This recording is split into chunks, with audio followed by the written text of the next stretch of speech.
Tinkosi Talk Shows, Find Your Own Voice, Lead from Within. With me today, I'm with Shireen Lovegrove, Carol Ann Cooper, and Kamau Aima. How are you guys? Well, good, Well, thank you. And we're you? good. Yeah, I'm very well, good, thanks. thank you. So, the topic today is the fire within, awakening the self you thought you lost. So there comes a moment when silence grows too loud, when the reflection in the mirror feels distance, and the dreams one day ablaze have dimmed beneath the weight of life's demands. So you may find yourself asking, where did I go? So in this guide, we invite you guys to join us while we share with you how to rediscover the fire that still flickers deep within. So Carol Ann, you chose this topic. Would you like to share with our audience what was the motivation behind the topic, please? Mm, yeah, it was interesting because over the weekend I was doing a process on myself, and in that process I realized that sort of the fire had been extinguished within me. And then I stopped that process at that point, and because I was going on to a meeting and with the Yes Group, which is a group that sort of sprung out of Anthony Robbins' Unleash the Power Within weekend. And what we looked at on that meeting was a video showing Anthony Robbins giving an intervention. And in there, he spoke about the fire. And I'm going, how synchronistic is this, And actually, the fact that the fire is never really out. It just takes a spark to light it again, and then it just goes like crazy. And I thought, well, that's interesting. All of a sudden, I've been talking about the fire gone out, and I'm listening to that. And he was also saying that the fire in your heart never goes out. The passion and the desire to live life fully is always there. But sometimes it does feel like it's gone out, but actually it just needs a spark. And you think about a fire, all it needs is a spark, and it ignites again, and then it just off it goes. So that got me thinking, let's have an explore. How can that relate to, our lives, sort of personal development, and also in relationships? So that's where it's come from. So, sometimes we perhaps lose ourselves, and it feels like that fire within us to keep going has gone. How can we reignite it? What causes it to go out? What causes that disconnect, perhaps? So that's where it came from. So what were others thinking when they saw that title? Well, yeah, it's interesting because while I was kind of looking at something else when I was kind of thinking about it, but actually it just reminds me of um, how do you just need a tiny ember, right? So when you hold a fire or you're trying to create a fire and you put things around and you blow into it and you blow and you get this fire going. I started to kind of think about your analogy more in the sense of that somewhere along the line, yes, the spark is always there, but there's something about how do we rekindle the spark? What is necessary to do that? And I suppose that just then brings me back is how do we lose it, or do we think we've lost it? How does it happen? And I know that working as a pregnancy coach, one of the things is a lot of mums feel overwhelmed by a lot of stuff that they do, and they feel exhausted, and they kind of find they're in a new role, and all of a sudden they lose their spark because they're just in the grind, right? But as you said, Carol Ann, the spark is always there. It's about how do we rekindle it? How do we find a way in? How do we do that blowing of oxygen into it so that we can then give it more kindling so it can take light? So that was what was going on in my mind as you were just dovetailing onto your beautiful metaphor, which is it just all of a sudden just brought that alive for me. So it's kind of recognizing even in the moment of thought, how when someone says something, how it can kindle a spark in something that you probably hadn't even thought of before. So that was kind of another illumination, so to speak. But yeah, Karma, what were your thoughts that were going on? I mean, the first thing that came to mind when Caroline was explaining the topic and talking about it, it was purpose, it was ikigai, it was ubuntu, it was all of these different cultures that um, see purpose from a different perspective, and understanding that when purpose is within us, since it is within us, it's not something, as I've said many times, it's not discovered, it's not found, it's not lost, it's still there. Same analogy as the fire, that it's still there, it just becomes smaller and smaller. And connecting yourself a little bit more with that purpose of yours, with the concepts that keep you alive, that in a sense, from a cynical perspective, that give your existence meaning. I mean, the majority, as you were saying, Shireen, that that you go into a routine and you start forgetting about yourself. It doesn't mean that you are not partaking in something that is purposeful for you or for the future of your children or your family. It just seems to me that people forget where that purpose lies within that existence, and understanding that it perhaps the as purpose changes and evolves through time, so do we, and so we have to, in at the same time, change our perspective and move with it and evolve with it, so that that fire that you were talking about, Caroline, continues to grow. So these are the thoughts that came to mind straight away. Nonsense. For me, it was like I just felt like sometimes we dim our light. When Carol Ann was explaining the topic, that we dim our light, and then even Shireen, you mentioned in Kamal that we forget our purpose and stuff. So I think it's really, really important to be alert, to be in the present moment.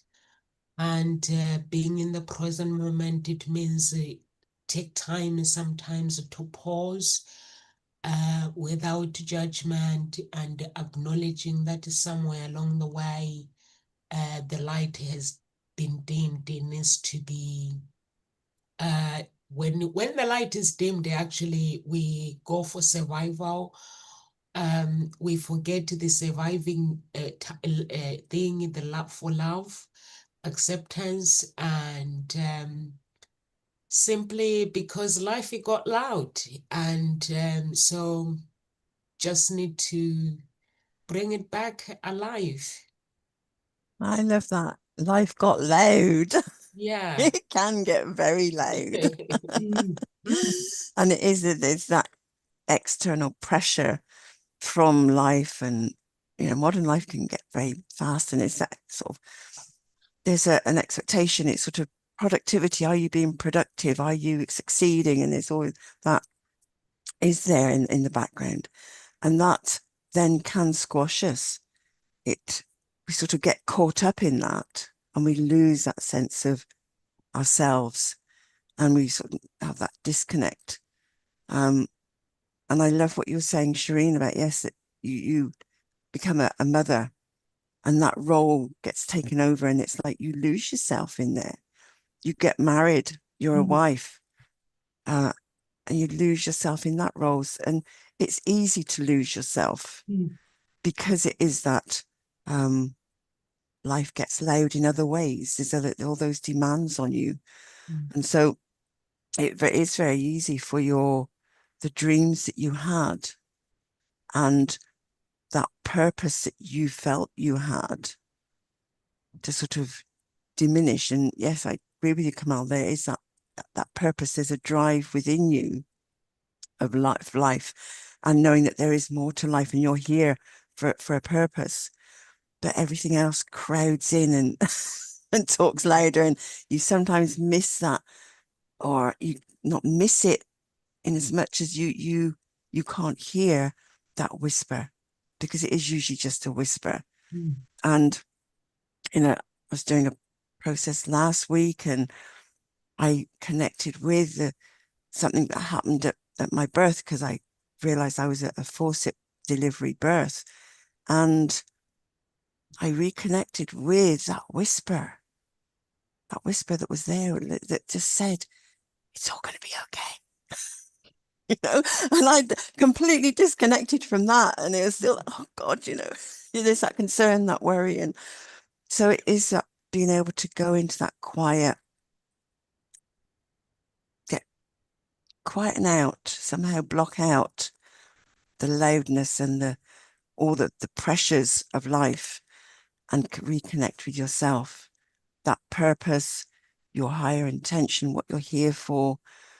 Separate out the roles, and sort of find yourself in this. And this is where going out into nature is beautiful. And this is where I love going into Green Park in central London. It's a park near Buckingham Palace. It's got all these beautiful, huge trees, the trunks on them. I just think they're huge and they're tall, and there's loads of them. And you can just feel this amazing presence and connection with nature. And sitting there and just meditating helps reconnect with yourself.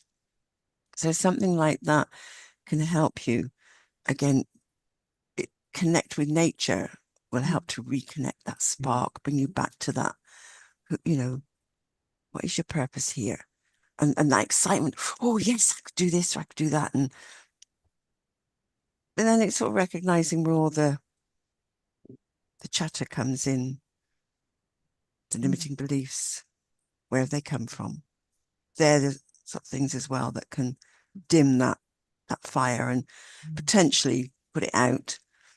But it's as you say, Shireen, it's blowing that bit of life back into it again. I love that. I remember when we had we used to have a fire in our house when I grew up. And we used to put the newspaper against it to draw the fire up. Yeah. I mean, it was quite dangerous, but it's what you did in those days when I think about it. But yeah, it's a way of drawing oxygen in, drawing that breath in to get the fire going. And it is, how can you do that? So beautiful question. Yeah. So that busyness of life gets loud. I really think that's beautiful. And it's just being able to turn the volume down. Yeah. And, I think there are so many things in that, in all what everyone's bringing here. Because I think that, for each and every one of us, we go through these ebbs and flows, don't we? Where we feel overwhelmed, and all of a sudden we lose track or lose sight of what our purpose is. And also about being aware of what we need to do in order to activate it again, to activate what seems to have been quite dormant. And Namsa said that one of the things is to be really present. And it's so helpful to realize when we're not present. Even just that in itself allows that silent whisper, which you were talking about, Caroline, about you get to hear it. You get to hear that thing that you said, it's going to be okay, right? Because generally when we're kind of looking for our purpose, there are things, or a sense of uncovering our purpose, as I know someone else over here talks about. So uncovering our purpose and allowing it to spark. I think there's something about a real sense of connecting back to oneself and connecting back to the belief that there is more. that there is more that we're here to do. There is more. And it's not about there is more that we've got to be, the next prime minister or the next whatever. There is more in what we can contribute to life in some way. I think a lot of us feel that the purpose has to be that big, but actually the purpose isn't necessarily that big. Some people have big purposes and they strive for that, but the average person doesn't have big purposes. It's big just being present. That's humongous. And we know that just by simply being present really activates our neural network in our body, but it really starts that building those areas of creativity, those areas that allow us to make deeper spiritual connections, and we start to see the connections with others. So I think that there's awakening the fire within,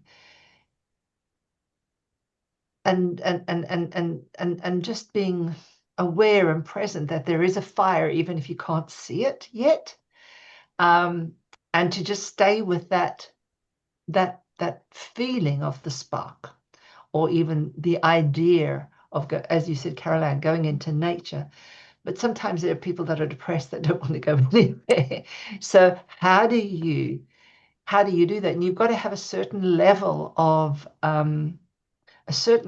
some energy to be able to start finding your purpose. So one of the things, we talk about mental energy, but we need fuel for mental energy. Mental energy takes about 30% of the fuel in every bit of fuel that we have. So it takes a huge amount.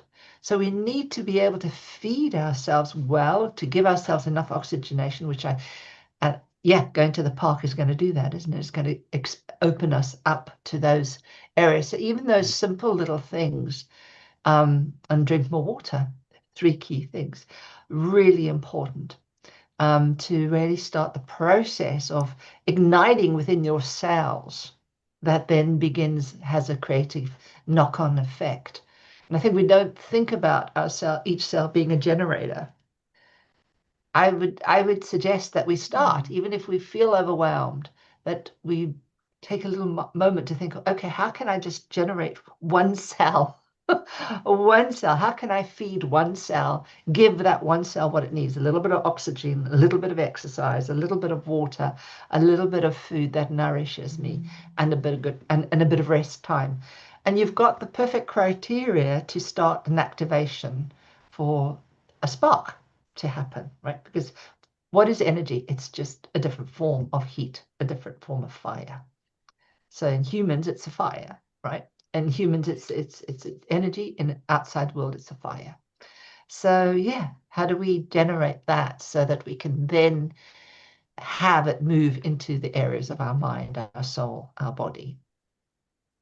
So that's what has been wandering around with me.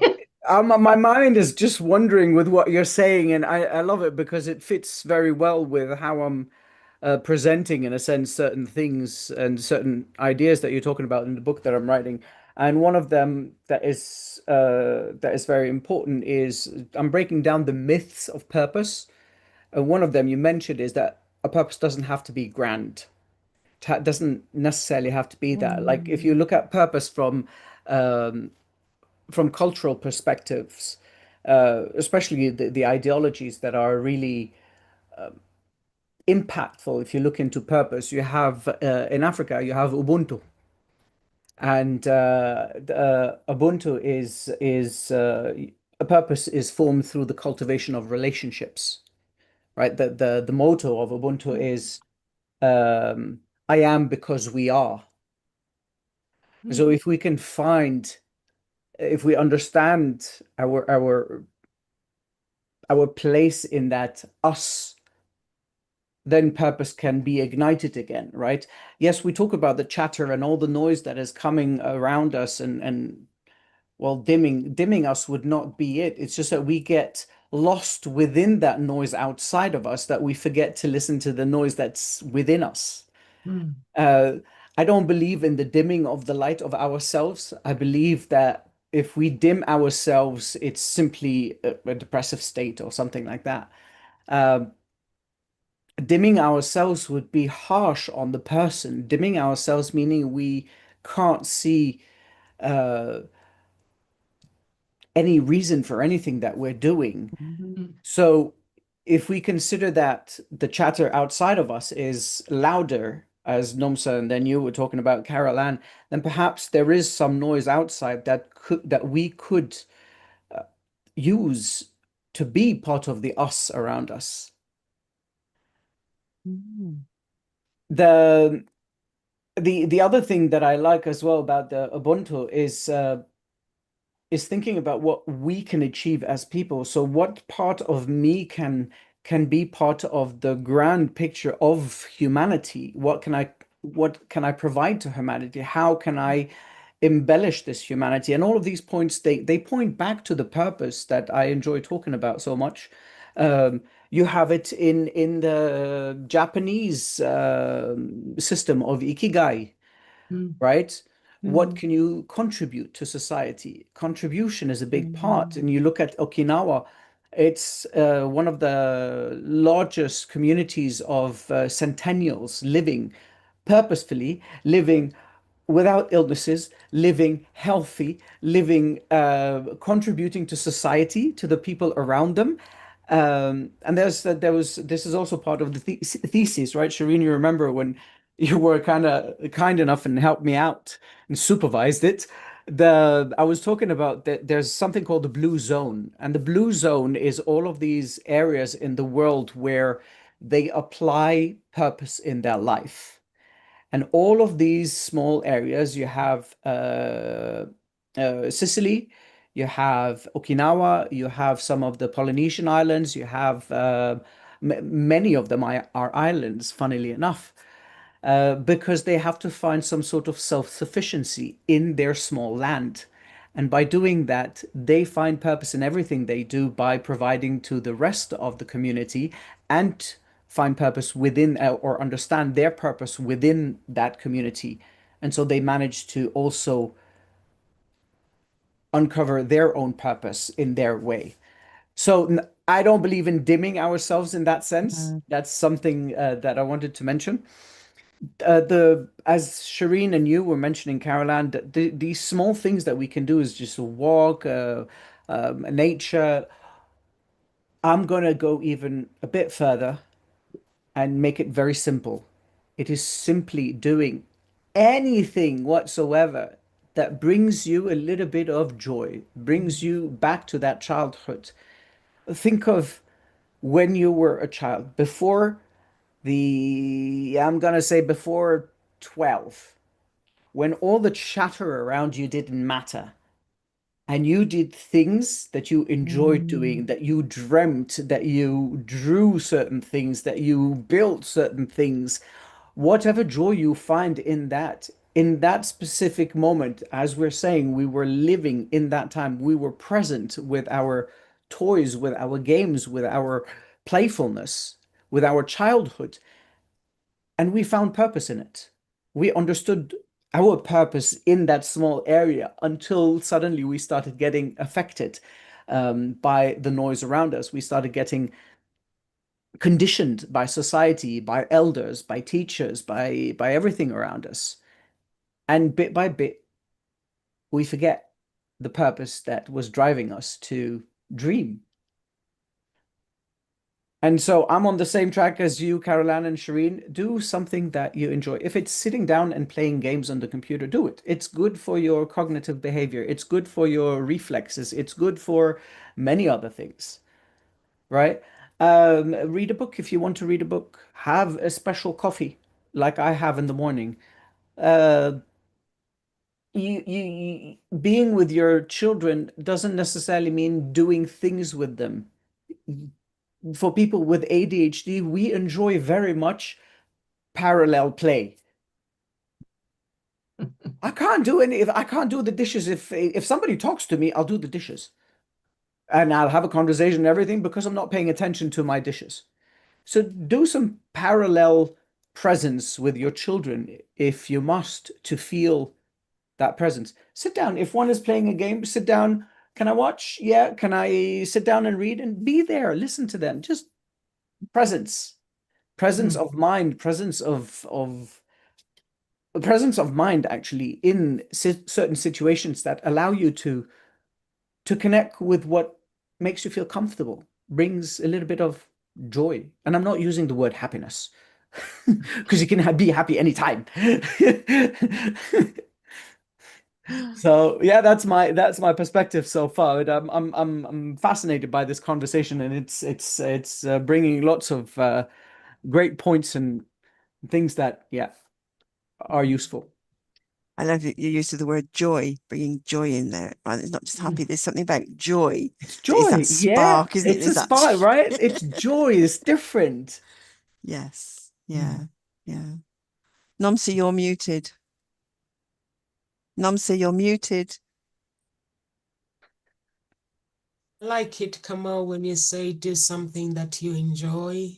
Because Carol Ann said you can go for a walk and go to the nature, and which is really amazing when you go to the nature and talk to the trees and talk to God, whoever you talk to, and just enjoy that walk is really important. And Kamal, you just said bring the you just before you were 12, because before we were 12, we didn't care about what people thought of us. We did what we did, and we did things that brought us joy, like Kamal said. That's why I go on Facebook and I post my videos dancing, because dancing brings me joy. Um, someone said to me, why are you posting your videos? Because they are downgrading your thingy, your uh they're downgrading you as a company owner and stuff. And I was like, no, it's actually that's who I am. And I went to a business event with one of the celebrities. There's this woman, Victoria. You met Victoria. She always arrange events with celebrities. And one of the celebrity, this guy said, what we forget is when we are business owners, we tend to take life too serious. If we dance, we don't want people to see our personality. If we play any instrument or anything, we don't really want people to see the real us. We want the people to see the really this serious person that wears suits and posty. There's no personality, there's nothing. And I was like, so I dance. Do you mean I can post? He was like, no, sir, you can post your dance video on LinkedIn or any post, any channel that you have, so people can see who you are, not the fake you that wants people to buy your products. So I think this is where Kamal comes in, that if we were to bring joy to people is to show people for who we are as people. And Carol Annie, you said connect. Um, yeah, you mentioned the nature, and also, was it you or Shireen, being a mom, we become very, very serious, and the responsibility, that was Shireen, the responsibilities become all about the children. And also, Shireen, you said connecting back to life is really, really important. Connecting to who we are, why we are here on earth. I think it's really, really important. And Kamau, you mentioned that what part of me, like Ubuntu, what part of me that can add value to humanity, and which is that's what we do in Africa. We always are happy. People wonder why we always are happy, even if we don't have millions and millions. It's because to us, it's about the giving. It's about what I can do for you while I'm here on earth. So, and now my personality that I had when I was in Africa is out, and people are getting confused. Even my children, they're like, Mommy, you never used to be like this, but we like this mommy, not that one. That is too serious. We like this one. So I'm like, I used to be like this, but I took life too serious. And the noise go over. So I thought I got to be serious and be this serious mommy, but it doesn't work. For me, I'm not used to it. It's just boring. Honest. Boring. Yeah, it's just boring. What's Life is boring for you? very serious. Taking I mean, I everything. find people that are too serious boring. They are boring, come I mean, on. okay, I'm a teacher, right? We were talking earlier, we had activity day today at school, right? Where the students they're playing certain sports. There was football, there was I don't know what, there was volleyball, there was basketball and all of that. And yes, the teachers are there to make sure that everybody's there and present and that they're playing and they're being okay and just to watch them. And it's high school, right? So they're ranging from 16 to 18 and above. But why not join the children and play with them? And that's what I did. I played. Are you missing a? I'm playing with you. You're not doing anything. Do you want to play basketball? I know you like basketball. Come, let's play basketball. You want to play a different game? It's only for let's play volley football. Oh, what? Yeah, let's do this. And I'm a child. I like they understand that because they see me in class where I can be very serious, but I'm also joking around, and they see that shift, and they understand. Okay, so this is they understand the boundaries. They're learning boundaries, and that's what's also important in what we're saying. And is the are the boundaries that we're creating for ourselves, whether they're being too serious as a parent and focusing solely on the responsibilities, or are we focusing on Yeah. having responsibilities, but at the same time enjoying these responsibility with our children? Yes, we're doing it for them, but at the same time, we're also doing it for ourselves because we decided to have these children.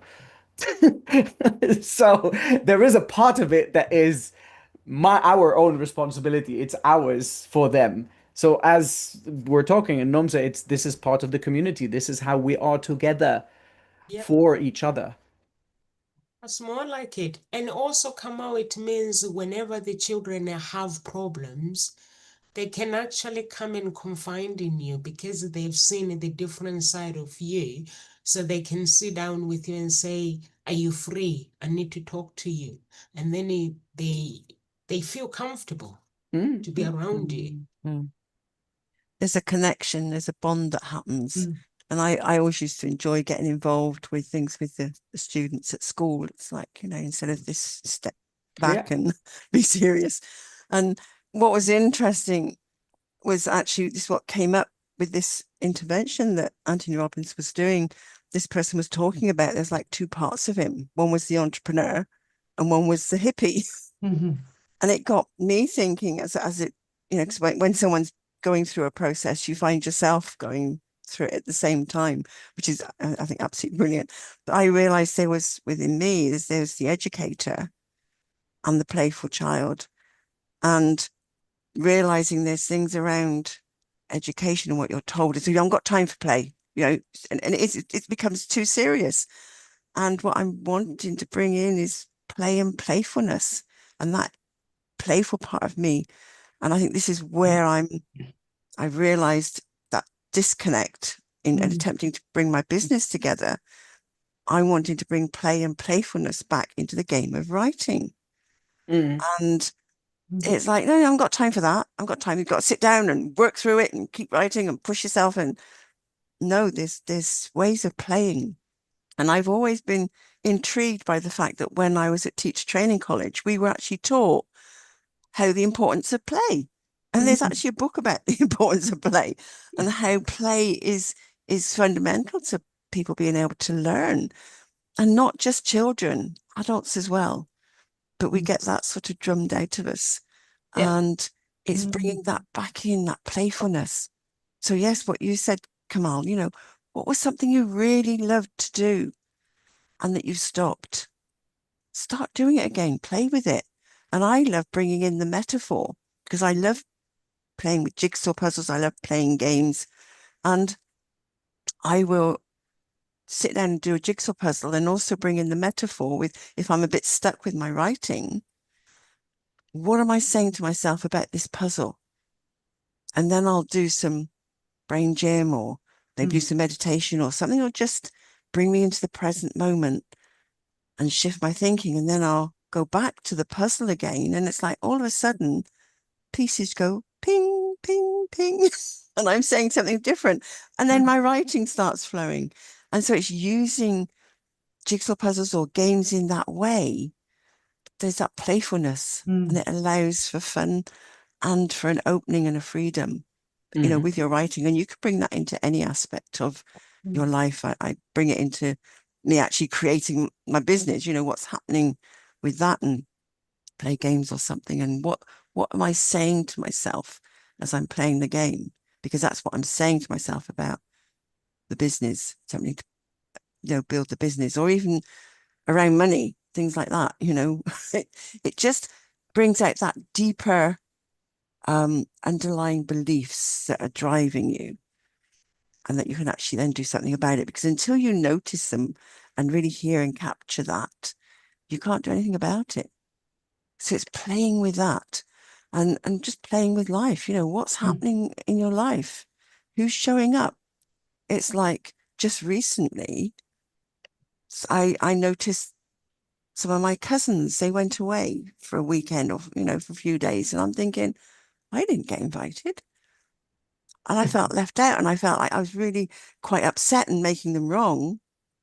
But then I thought, okay, let's play with this. This is what's really here in my face. When have I excluded others? You know, I felt excluded. So I'm playing around with that. And so I just bring it into a game. And then all of a sudden, things shift. I can get lighter with it. And it becomes less serious and less significant. And I want to shout and, you know, holler at them and make them wrong. It's like, no, I got to a place of, well, actually, I miss being with them. Let's just be in communication. Why do I have to be sort of angry about it and upset? All that happened is they went away, didn't get in touch with me and asked if I'd like to go. And I allowed it to mean something. So I've been able to move on from that and see what happens if I get in touch or not.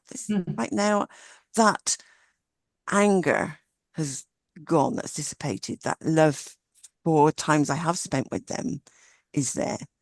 And, you know, knowing them and realizing that actually my life's on a different trajectory to theirs.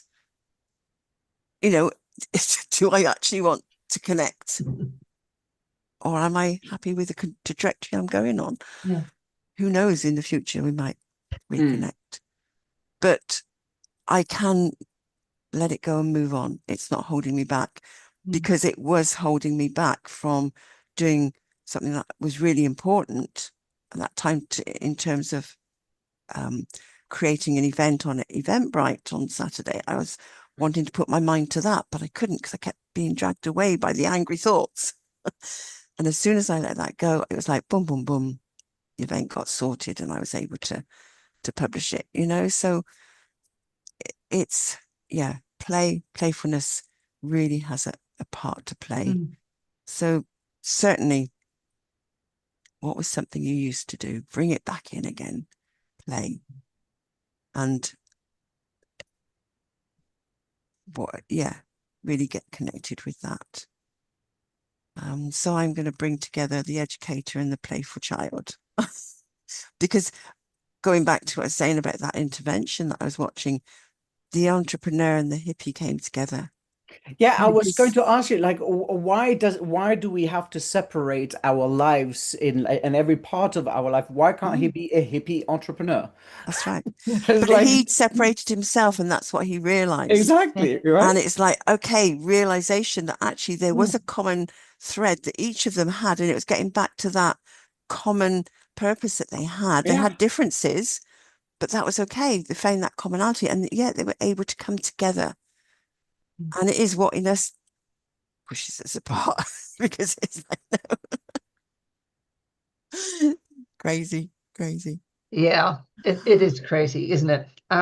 Yeah, there's so many things within that gold that everybody's put in here. And I certainly think that, as Nomsa, you were saying, just dancing around, letting people see who you are, and also have the flexibility to be able to go into another state so that they can see there are states that are relevant for appropriate for different times, right? Mm-hmm. So, and that doesn't mean to say that you can't have both at the same time. It's about how do you swing between them? How do you swing between the different states? And that, it's interesting because I was thinking about the word play, and what really got me, because a lot of people that are very serious don't like the idea of play. They can't, nah, our whole educational system is very much against play, right? But we know that the extraordinary happens in play. We know the Yeah. extraordinary happens when we're not thinking in the left brain. We need to be in the right brain in order to be creative. Now, people think that just because you're focusing and whatever that you get results, but actually it's about what we feel when we're thinking, right? What are we feeling when we think something? Mm. Because if we're feeling really good while we're still doing left brain stuff, that is play to some degree, Mm. right? That is play. It's about if we're feeling joyous and we're enjoying doing our website, or we're enjoying doing that, we are in play because it's something we're enjoying. And so I think, one of the things that may be worth people is to really understand what is play and what's play for them. What are the words they can use that can then ignite them when they get a little bit bogged down? I think one of the things I love your analogy. You're going to be the playful child, and you're going to be the business person, or the person was the business person and the hippie.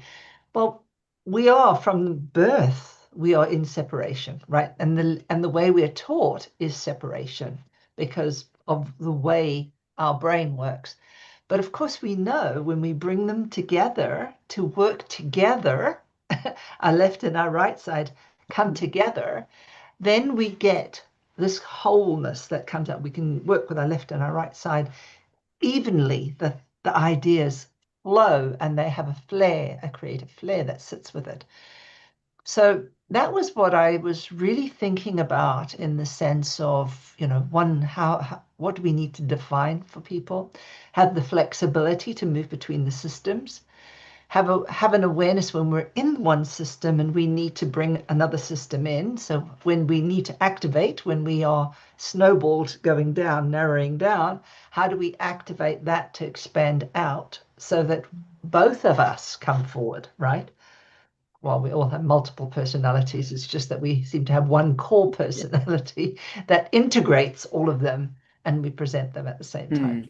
So that's the kind of thing that I was thinking about, and the igniting and the idea.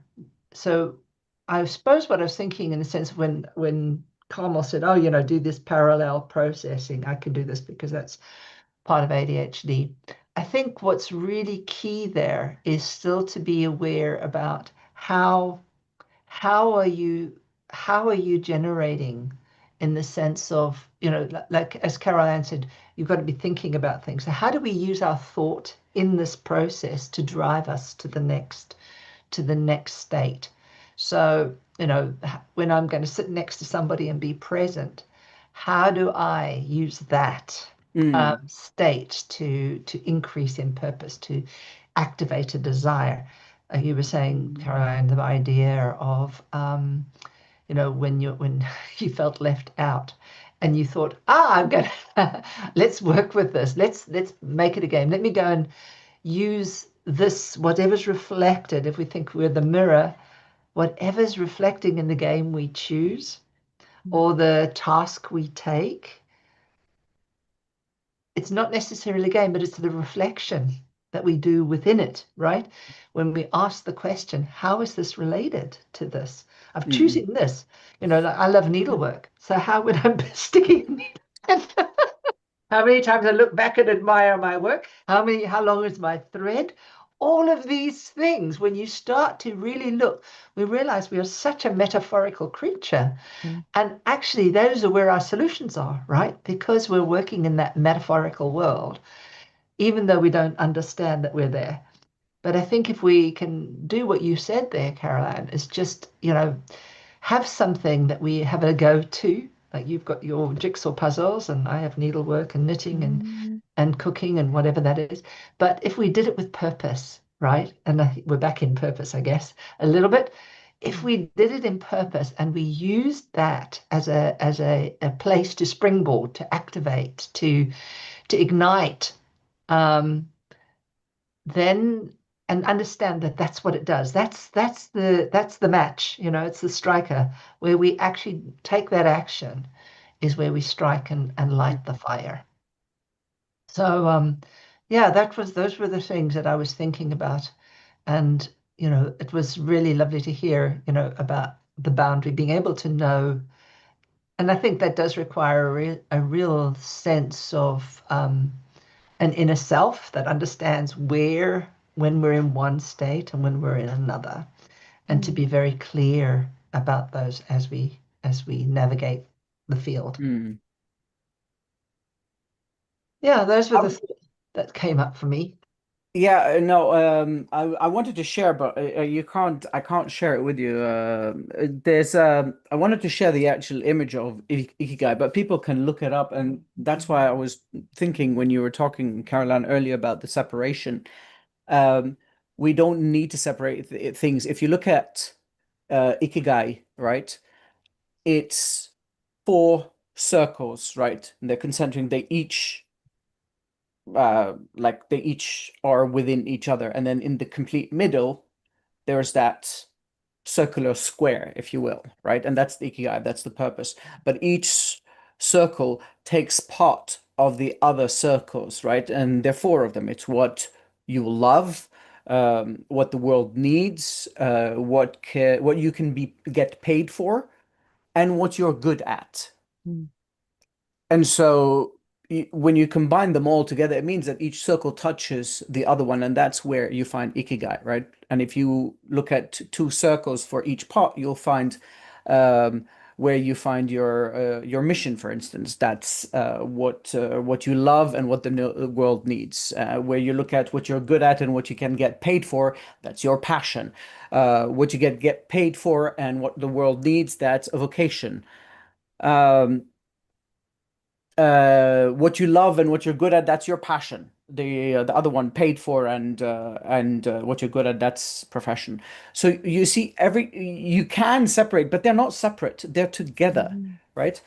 There's another concept that I wanted to bring back or bring along because it's also part of the Japanese way of living, and it's harahachibu.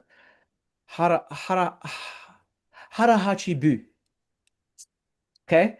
Harahachibu is the 80% or 70%. The idea is to fill yourself up to 70%. Now, when it comes to food, the Japanese, they serve lots of small plates. When you're having dinner, there are lots of small plates. And the concept is that you eat up to your 70% full because you don't need more than that. And what we forget to do in our life is we keep filling ourselves with responsibilities, with actions that we have to do. Oh, I need to fix this. I need to do that. I have to do this. I have to do this. And we fill ourselves to the maximum. And that's when we don't have space enough for ourselves. So I think that concept is also very, very important. And it's everything in life is that harahachibu. Because applying it's an old Zen concept. I can't remember in the book where it comes from, but it's a very old Zen concept. Where if you apply it to food, you apply it to your life, you apply it to everything that you do, then you will always have that 30% left for yourself. I love that. And that's where you can do that change. That's where that growth can happen. That's where the time to love yourself, to take care of yourself, to do certain other things are part of it. There's an old Japanese proverb that I really like, and it's part of the like part of in one of the books that I read about Ikigai. I don't really like mentioning, but there is a book called Ikigai, the Japanese Secret to a Long and Happy Life. It's by Mm. two authors, Hector Garcia and Frances Miralles. The book talks about the different concepts of Ikigai and how they are taught and how they are instilled in people Mm-hmm. in the Japanese culture, so that everything that they do and partake in has a meaning, has purpose, and so they become purposeful and they have that balance in life, that harmony, right? Um, Only staying active will make you want to live 100 years.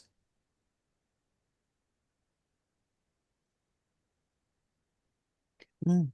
Staying active, for those that misinterpret things, doesn't mean constantly doing things. I see it every day, here especially. As soon as there's sun, you find lots of people, they start, oh, I need to fix the stairs here, and I'm going to paint the fence, and I'm going to start doing that because it's sunny. So, chair, sa, boo. Is it a necessity to paint the fence? No. Will it live another year? Yeah. Is it rotten? No. What's the point? Why fill my time with things that have no necessity when I can use that time to do other things that bring joy, that cause me to be active with myself, with my family, or to actually enjoy life? Don't fill your life. Stay at the 70%. The same concept is taught in the Muslim culture. The same concept. The concept is the same. It's 30% food, 30% water, 30% oxygen, and the rest for something else. Or like the 10, I think it was 30, 30, 30 or something like that, or 25, 25, 25. I can't remember exactly, but it's the same concept. Mm. Why? So that you have balance in your body and in your soul. So I think this is what I would recommend people to think about when they are feeling that sense of dimmed light. How are you think about what are you filling your days and your life with? Are you filling them with, sorry, Caroline, unnecessary thoughts of why did they not invite me? Why does it matter? Are you filling your life with, oh, we have to do this, I have to build this, I have to fix this, I have to do that? Take it easy. Be joyful and be present in the moment. See what you want out of your life. Don't fill it to the max. Leave a little bit space. Mm. I love that, Kamal. Carol, Annie, you know what? You are loved. Don't worry about people going on a holiday and doing whatever they want. You may find that they're doing you a favor. You are Yeah. loved here at Ngozi Talk Shows. You This, keep Thank shining. sorry, I'm you. gonna say something that my Go on. dad used to always nag about something especially when I was a teenager, and then afterwards in my 20s, he's like, there's an expression in Arabic, and it's called lemubale. Lemubale is the concept of not giving a rat's behind about anything. And he used to say, you've got that in life. Of course, I'm not saying have it completely, right? There are certain things you want to obviously take care of, but not caring about anything at all, in a sense, gives you that freedom to, wait, did a friend call? No. Okay. Do I want to call? Eh. Yeah, it's not taking it personally, isn't it? That's what the That's bottom it. line It's is. just like, Yeah, yeah, why does it matter? yeah. It's just, But it's being able to recognize when it does trigger you and do something about Of it, course, because that's something. yeah, Yeah, that's yeah, the yeah. key. But yeah, So I'm right, that I got it I'm done totally. bullying you today. I just like when Kamal was saying we fill ourselves with the necessary responsibilities. Yeah. I actually chose for the past 2 weeks, I've been praying one prayer for God to fill me with the holy fire within me, like removing every blockage. So yesterday, my pastor, there's something that I needed to do before, and she said, "Oh, you have to go to Nigeria." And then, okay, I've been praying and praying. And then yesterday, I'm talking to her. She goes, "Oh, by the way, you don't have," I was like, "I'm going to Nigeria in November." She goes, "Oh, by the way, you don't have to go to Nigeria. You can go to London." So I'm thinking in my heart, all of this time you knew I can go to London and you forgot to tell me, and you suggested for me to go to Nigeria. I was like, that's another blockage. And then when I finished talking to her, Carol Annie brings the training now, the link for financial breakthrough. I was like, oh, here we go again. That's another blockage. Yes. Oh, don't So you I just was love like, it? okay, so I've been doing this. Honestly, I have been refusing to do anything, rather just praying about this blockage that is blocking, and Gary asking him, fire, what is ignite me with the fire, holy fire. And then my pastor changes. Now, no, you can go and do this training. Is here in the UK. The training has been always in the UK. Someone was a block somehow she forgot. And then Carol Ann now, because it's the breakthrough that I need, Carol Ann brings another solution for me that I can use for training. And then something happened again last week. No, 2 weeks ago, 3 weeks ago, I've been talking to this person. And then all of a suddenly, they just decide, okay, I'm gonna put you in there to train people. So I was like, oh, that's another block as well. So I was like, how many blocks? Where are these blocks? What is blocking all these things? So things are just showing up because I have just decided to stop putting myself with too many responsibilities and just focus and be in the present moment. And Kamal, I love you so much because you've just confirmed something.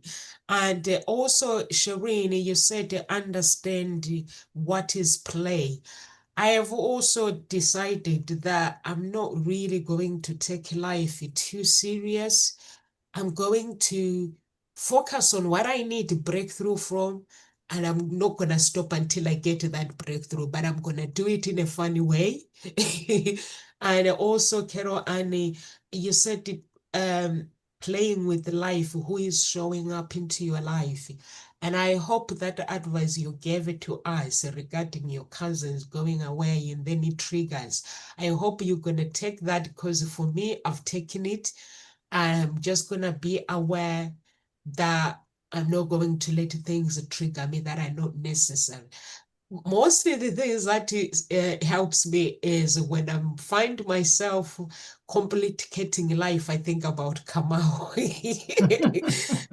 Kamau goes, why do you care about all these things? Just focus on these things that are important. So I think about you and I'm like, okay, I'm not gonna uh like focus on things that are not necessary. Responsibilities, like I'm a mom. I've just decided, you know what? Life can be fun if I can make it fun.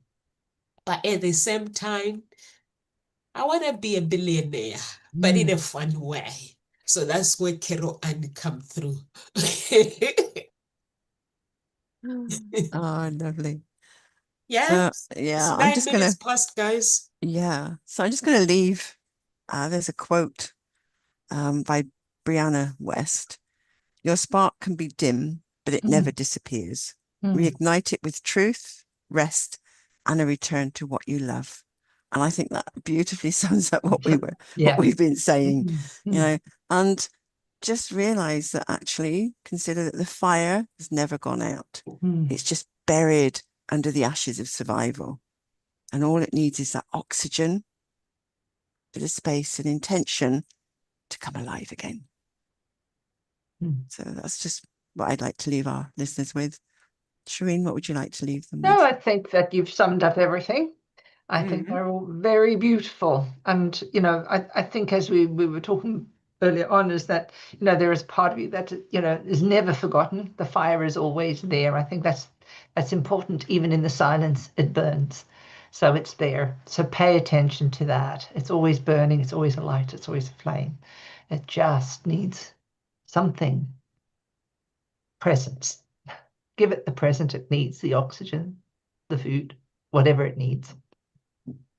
Listen to what it wants. I said mine earlier. Yeah, you did. You did. Okay. So mine it will be just rise, learn to rise, regardless of what circumstances. Don't pile yourself with too much responsibilities, like Kamau said, and rise into who you always been underneath the noise. And that works. And if you guys are watching the talk show from YouTube, please do subscribe. On Facebook, we have 2 groups, Unique Billionaire Mindset and Ngozi Talk Shows group. Please do sign up. Do join the groups, and 2 pages, Ngozi Talk Shows and Hope Spring Eternal Introduction Agency. Like our pages, guys, and the website as well is www.hseia.coach, and please do sign up. And if there is a coach that you relate with, you can make some inquiries through the website or through social media. And please do follow our coaches as well. And if you have any questions, you can message them. If you don't get any answer, you come to me. I will get them straight away for you. God bless everyone and live with grace.